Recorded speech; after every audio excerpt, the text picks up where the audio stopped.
xoay tu râu bụi anh kiếm thì thầy lal pa imal som na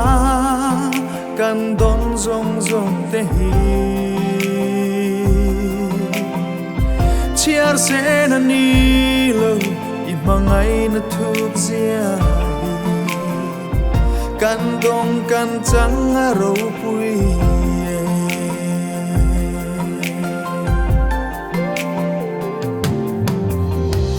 hun khale chen min shuai na zong zong te a ro pui e kan chiar sen si lo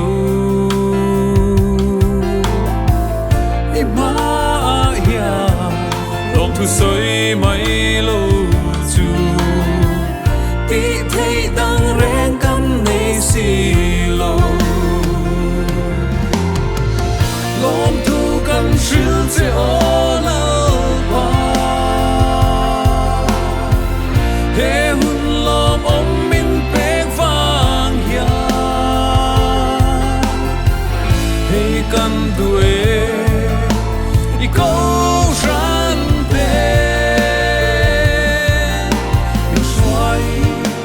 min om pui ze lang che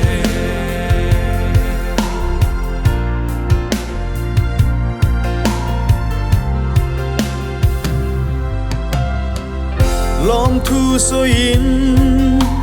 ima akan ku ne suala bo te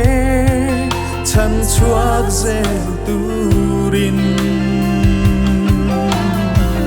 min mang ang che i go shan ho te tharau bong shuai chuak zel turin lom khu kan shil che ola pa he hun lom ong min pek vang ya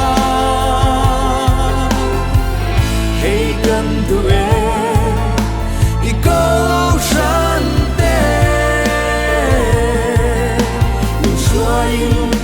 min om pui ze lang che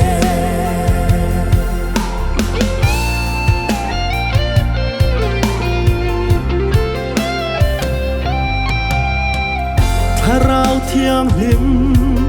hay hi kan nghe na che ding le ve ya min veng ze lang che sual na le i sik soi chiat na te